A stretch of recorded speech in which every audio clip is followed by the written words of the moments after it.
Hi, അസ്സാം വലൈക്കും. ബൈത്തുല്യയിലേക്ക് ഏവർക്കും സ്വാഗതം. ഇന്ന് ഞാൻ വന്നിട്ടുള്ളത് ഇതിനൊക്കെ നമുക്ക് സ്പെഷ്യലായിട്ട് ഉണ്ടാക്കാൻ പറ്റിയൊരു അടിപൊളി സലാഡിൻ്റെ വീഡിയോ ആയിട്ടാണ് കേട്ടോ. അപ്പോൾ നമുക്ക് വീഡിയോയിലേക്ക് പോകുന്നതിന് മുന്നേ സബ്സ്ക്രൈബ് ചെയ്യാതെയാണ് നിങ്ങൾ കാണുന്നതെങ്കിൽ പ്ലീസ് ഒന്ന് സബ്സ്ക്രൈബ് ചെയ്യുക. വീഡിയോ ഇഷ്ടമായാൽ ലൈക്ക് ചെയ്യുക, കമൻറ്റ് ചെയ്യുക, ഷെയർ ചെയ്യുക. അടിപൊളി ടേസ്റ്റാണ് കേട്ടോ. അപ്പോൾ നമുക്കിത് എങ്ങനെയാണ് ഉണ്ടാക്കുന്നതെന്ന് നോക്കാം.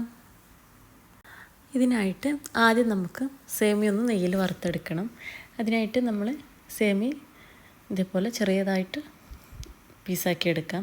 എൻ്റെ അടുത്ത് നോർമലായിട്ടുള്ള സേമിയൊന്നും, അപ്പോൾ ഇതൊന്ന് വറുത്തെടുക്കുന്നുണ്ട്. വറുത്തെടുത്ത സേമിയ നമുക്ക് വാങ്ങാൻ കിട്ടും, അത് വാങ്ങിച്ചാലും മതി കേട്ടോ. ഈ പരുവത്തിലൊന്ന് വറുത്തെടുത്താൽ മതി. ചെറിയൊരു ഗോൾഡൻ ബ്രൗൺ കളറാവുന്നത് വരെ ഒന്ന് വറുത്തെടുത്താൽ മതി. ഇനി നമുക്ക് സേമിയ ഒന്ന് വേവിച്ചെടുക്കണം. അതിന് വേണ്ടിയിട്ട് ഒരു പാൻ ചൂടാക്കാം. അതിലേക്ക് നമ്മൾ എത്രയാണോ സേമിയ എടുത്തത് അതൊന്ന് വേവാൻ ആവശ്യമായ പാലൊഴിച്ച് കൊടുക്കാം. ഞാൻ ഇതിലേക്ക് ടോട്ടൽ 3 പേക്ക് പാലാണ് കേട്ടോ യൂസ് ചെയ്യണത്. കുറച്ച് പാലൊഴിച്ചിട്ടത് നന്നായിട്ട് തിളച്ച് വരുമ്പോൾ നമുക്ക് സേമിയ ഇട്ട് കൊടുക്കാം. അപ്പോൾ ഞാൻ അതിൻ്റെ കൂടെ തന്നെയാണ് അപ്പുറത്ത് വേറൊരു പാനും കൂടെ ചൂടാക്കിയിട്ട് അതിൽ കസ്റ്റാർഡ് റെഡിയാക്കാനുള്ള പാലൂടെ ഇതിൻ്റെ കൂടെ തന്നെ ചൂടാക്കി എടുക്കുന്നുണ്ട്. അപ്പോൾ നമുക്ക് ഇതിൻ്റെ കൂടെ തന്നെ മറ്റൊരു പാനും കൂടെ ചൂടാക്കിയെടുക്കാം. അതിലേക്കും കസ്റ്റാർഡിന് നമ്മൾ ആവശ്യമായ പാല് ചേർത്ത് കൊടുക്കാം. അപ്പോൾ നമ്മൾ സേമിയ റെഡിയാക്കാൻ വെച്ച് പാല് നന്നായിട്ട് തിളച്ചിട്ടുണ്ട്. അതിലേക്ക് നമുക്ക് സേമിയ ഇട്ട് കൊടുക്കാം. ഇട്ട് കൊടുക്കുമ്പോൾ നമ്മളൊന്ന് ഇളക്കി കൊടുക്കണം കേട്ടോ, എനിക്കതൊന്ന് കട്ട പിടിക്കുക. ഇനി ഇതിലേക്ക് ആവശ്യമായ കസ്റ്റാർഡ് നമുക്കൊന്ന് മിക്സാക്കി എടുക്കാം. ഞാനിതിലേക്കൊരു 3.5 ടീസ്പൂണാണ് ഇട്ടെടുത്തത്. എന്നിട്ടത് വെള്ളത്തിൽ നന്നായിട്ട് മിക്സാക്കിയിട്ടുണ്ട്. ഇനി ഇത് നമുക്ക് ചൂടായ പാലിലേക്ക് ഒഴിച്ച് കൊടുക്കാം. ഒഴിച്ച് കൊടുക്കുമ്പോൾ തന്നെ ഇളക്കി കൊടുക്കണം, പെട്ടെന്ന് കുറുകിപ്പോകും കേട്ടോ. ഇനി ഇതിലേക്ക് നമുക്ക് കുറച്ച് വാനില എസൻസ് ഒഴിച്ച് കൊടുക്കാം. കുറച്ച് മതി കേട്ടോ. എന്നിട്ട് നന്നായിട്ടൊന്ന് മിക്സാക്കി കൊടുക്കാം. അത് കുറുകി വരുന്ന ടൈമിൽ തന്നെ നമുക്ക് ഫ്ലെയിം ഒന്ന് ഓഫ് ചെയ്യാം. നമ്മൾ സേമിയ നന്നായിട്ട് വെന്ത് റെഡി ആയിട്ടുണ്ട് കേട്ടോ. അപ്പോൾ നമുക്കിതൊന്ന് ഓഫ് ചെയ്യാം. ഇതിലേക്ക് ഞാൻ കുറച്ച് ഒരു നുള്ളു ഉപ്പ് ഇട്ട് കൊടുത്തിട്ടുണ്ട്. അതേപോലെ ഇതിലേക്കുള്ള പഞ്ചസാര ഒന്ന് ഇട്ട് കൊടുത്തിട്ടുണ്ട് കേട്ടോ. ഇനി ഇതിലേക്ക് നമുക്ക് മിൽക്ക് മെയ്ഡ് ചേർത്ത് കൊടുക്കാം കേട്ടോ. ഞാൻ പഞ്ചസാര ഇതിലേക്ക് ഇട്ടിട്ടില്ല, മിൽക്ക് മെയ്ഡാണ് ഒഴിച്ച് കൊടുക്കുന്നത്. അത് മധുരത്തിന് നിങ്ങളെ ഇതിനനുസരിച്ചിട്ട് ചെയ്ത് കൊടുക്കാം. ഇനി ഇത് രണ്ടും നമുക്കൊന്ന് തണുക്കാൻ വേണ്ടി മാറ്റി വെക്കാം. സേമിയയും കസ്റ്റാർഡും തണുക്കാൻ വേണ്ടിയിട്ടൊന്ന് മാറ്റി വെക്കാം കേട്ടോ.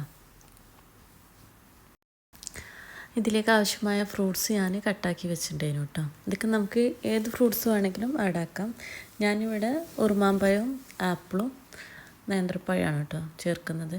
നേന്ത്രപ്പഴം ചേർക്കുമ്പോൾ നെയ്യിലൊന്ന് വഴറ്റിയിട്ട് വേണം ചേർത്ത് കൊടുക്കാൻ. നമുക്കിത് നട്ട്സ് അതുപോലെ ഡ്രൈ ഫ്രൂട്ട്സ് എന്ത് വേണമെങ്കിലും കട്ട് ചെയ്തിട്ട് ചേർത്ത് കൊടുക്കാം കേട്ടോ. പിന്നെ നമുക്കിതിലേക്ക് ആവശ്യമായത് കുറച്ച് കസ്റ്റാർഡ് വെള്ളത്തിലൊന്ന് കുതിർത്തത് വേണം. അപ്പോൾ നമ്മുടെ കസ്റ്റാർഡ് നന്നായിട്ട് തണുത്തിട്ടുണ്ട്. അതിലേക്ക് നമ്മൾ വേവിച്ച് വെച്ച സേമി ചേർത്ത് കൊടുക്കാം കേട്ടോ. സേമി ചേർത്ത് കൊടുക്കുമ്പോൾ നന്നായിട്ടൊന്ന് ഇളക്കി കൊടുക്കണം. ഇനി ബാക്കിയുള്ള ഫ്രൂട്ട്സ് കൂടെ നമുക്കിതിലേക്ക് ആഡാക്കാം. ഇത് അടിപൊളി ടേസ്റ്റാണ് കേട്ടോ. ഞാനിവിടെ ഗസ്റ്റൊക്കെ വരുമ്പോഴേ നമ്മൾ ഫുഡ് കഴിച്ചതിന് ശേഷം പുഡിങ്ങും ഇതൊക്കെ കൊടുക്കുന്നതിന് പകരം ഇതാണ് കേട്ടോ ഞാൻ ഉണ്ടാക്കാറുള്ളത്. അപ്പോൾ അവർക്കൊക്കെ ഭയങ്കര ഇഷ്ടമാണ്. അവരൊക്കെ എന്നോട് ഇതിൻ്റെ റെസിപ്പി ചോദിക്കാറുണ്ട് കേട്ടോ. പിന്നെ ഞാൻ ക്യാരറ്റൊക്കെ പുഴുങ്ങി വെച്ചത് ഉണ്ടെന്നുണ്ടെങ്കിൽ അത് ഞാൻ നന്നായിട്ടൊന്ന് മിക്സിയിൽ ജ്യൂസാക്കിയിട്ട് ഇതേപോലെ പാലിലൊന്ന് തിളപ്പിച്ചിട്ട് ഇതിലേക്ക് ഒഴിച്ച് കൊടുക്കാറുണ്ട്. അത് നിങ്ങൾക്ക് വേണമെങ്കിൽ ചേർത്ത് കൊടുക്കാം. പിന്നെ ഇതിലേക്ക് നമുക്ക് മസ്റ്റായിട്ട് ആവശ്യമുള്ളൊരു സാധനം എന്ന് പറയുന്നത് വാനിലയുടെ ഐസ്ക്രീം. നമ്മൾ 100 രൂപേൻ്റെയൊക്കെ ബോക്സ് ഉണ്ടാവുമല്ലോ, അത് ഒന്ന് ചേർത്ത് കൊടുത്താൽ അടിപൊളി ടേസ്റ്റാണ് കേട്ടോ. അപ്പോൾ അത് നിങ്ങൾ എന്തായാലും ചേർത്ത് കൊടുക്കുക കേട്ടോ. ഞാനിവിടെ ചേർത്തിട്ടില്ല, കാരണം എൻ്റെ മൂക്ക് ഇവിടെ നല്ല കഫക്കെട്ടാണ് കേട്ടോ. അപ്പോൾ അത് ചേർത്ത് കഴിഞ്ഞാൽ അവൾക്കാണെങ്കിൽ ഇത് ഭയങ്കര ഇഷ്ടമാണ്. അപ്പോൾ ഞാൻ ഐസ്ക്രീം കൂടെ ഇതിലേക്ക് ആഡാക്കി കഴിഞ്ഞാൽ അവളത് നന്നായിട്ട് കഴിക്കും. പിന്നെ എനിക്ക് പണി കിട്ടും, പെരുന്നാളൊക്കെ അല്ലേ വരുന്നത്. അപ്പോൾ നിങ്ങളത് ചേർത്ത് കൊടുക്കുക. എന്നിട്ട് ഇത് എല്ലാം കൂടെ ഒന്ന് മിക്സാക്കിയതിന് ശേഷം നന്നായിട്ടൊന്ന് തണുക്കാൻ വേണ്ടിയിട്ട് ഫ്രിഡ്ജിൽ വെക്കുക. ഇനി ഇത് നിങ്ങൾക്ക് ഇങ്ങനെ നമുക്ക് ബൗളിൽ സെർവ് ചെയ്യാം.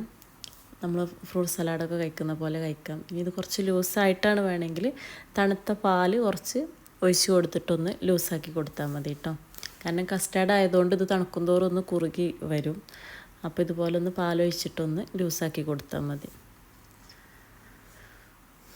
അപ്പോൾ ഇതെല്ലാവരും ഒന്ന് ട്രൈ ചെയ്ത് നോക്കുക, അടിപൊളി ടേസ്റ്റാണ്. അപ്പം ഈദ് പ്രാവശ്യം നല്ല ചൂടിലാണല്ലോ, ചൂടത്താണല്ലോ നമ്മൾ ഇതൊക്കെ വരുന്നത്. അപ്പോൾ ഇതുണ്ടാക്കി കഴിഞ്ഞാൽ എല്ലാവർക്കും നല്ല ഇഷ്ടമാവും, നല്ല ടേസ്റ്റാണ് കേട്ടോ. അപ്പോൾ നമ്മുടെ വീഡിയോ ഇഷ്ടമാണെങ്കിൽ സബ്സ്ക്രൈബ് ചെയ്യാതെയാണ് നിങ്ങൾ കാണുന്നതെങ്കിൽ പ്ലീസ് ഒന്ന് സബ്സ്ക്രൈബ് ചെയ്യുക. വീഡിയോ ഇഷ്ടമാണെങ്കിൽ ലൈക്ക് ചെയ്യുക, കമൻറ്റ് ചെയ്യുക, ഷെയർ ചെയ്യുക. അപ്പോൾ ഇൻഷാ അല്ലാഹ് അടുത്ത വീഡിയോയിൽ വീണ്ടും കാണാം.